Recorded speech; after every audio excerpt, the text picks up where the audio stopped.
नमस्कार मंडळी, स्वागत आहे तुमचं माझ्या चॅनेलवर. तर आज मी तुम्हाला इथे किचन टिप्स दाखवणार आहे. तर मी एका वाटीमध्ये गव्हाचं पीठ घेतलेलं आहे. 1 चमचा गव्हाचं पीठ घेतलेलं आहे.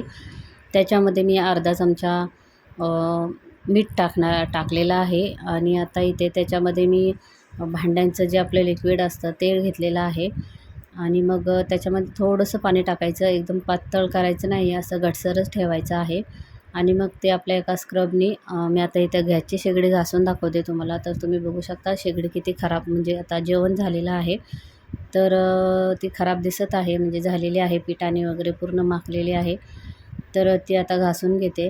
त्याच्यानंतर मी बेसिन घासून घेते. आणि जर्मलचे आपले जे डबे असतात, ॲल्युमिनियमचे जे डबे असतात ते सुद्धा ह्याने तुम्ही घासू शकता आणि एकदम पटकन निघतात. जास्त जोर लावायलाही गरज लागत नाही. तर आता इथे मी गॅस झाला, नंतर आता बेसिन घेते घासून. बेसिनसुद्धा खूप घाण झालं होतं, तर ते आता मी घासून घेतलेलं आहे. आता तुम्हाला मी हे दोन्ही वॉश करून दाखवते.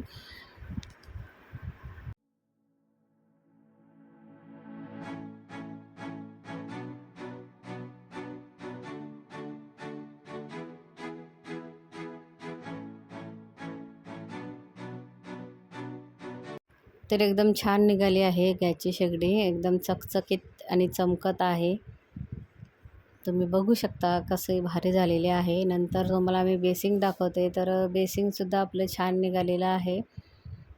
त्याच्यानंतर मी तुम्हाला एक डब्याचं झाकण घासून दाखवते. तर ते झाकणसुद्धा छान निघतं म्हणजे.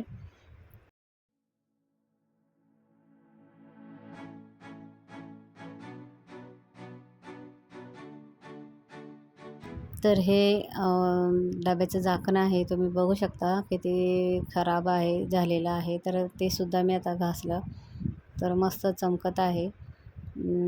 तर ही ट्रिक तुम्ही वापरू शकता आणि घरातली भांडी वगैरे स्वच्छ करू शकता.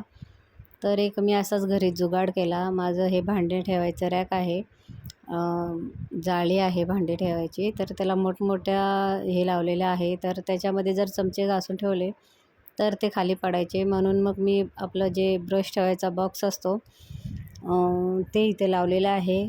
पिन घेऊन त्याने ते जॉईंट केलं, म्हणजे चमचे घासून वगैरे झाले की त्याच्यात ठेवते. मग ते पाणी खाली नितळतं. आणि हे भांडी घासायचं रॅक मी पहिलं त्या स्टँडवरती ठेवलं होतं, पण भांड्यांचा जास्त लोड झाला की ते भांडे ठेवायचं रॅक वाकडं व्हायचं आणि सर्व भांडी खाली पडायची.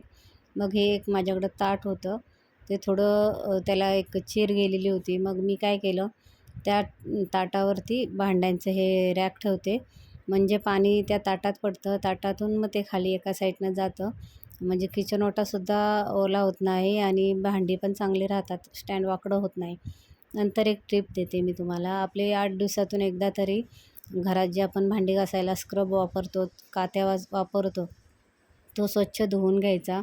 कारण की त्याच्यावरती अन्नाचे कण राहिलेले असतात थोडे थोडे, आणि मग त्याच्यावर जंतू निर्माण होतात. तर ते घालवण्यासाठी आपल्याला एकदा पातेल्यामध्ये पाणी घ्यायचं, लिक्विड टाकायचं, मीठ टाकायचं, सोडा टाकायचा आणि पाण्याला उकळी आल्यानंतर त्याच्यामध्ये ते स्क्रब टाकायचे. व्हिडिओ कसा वाटला नक्की सांगा. व्हिडिओ आवडल्यास लाईक करा.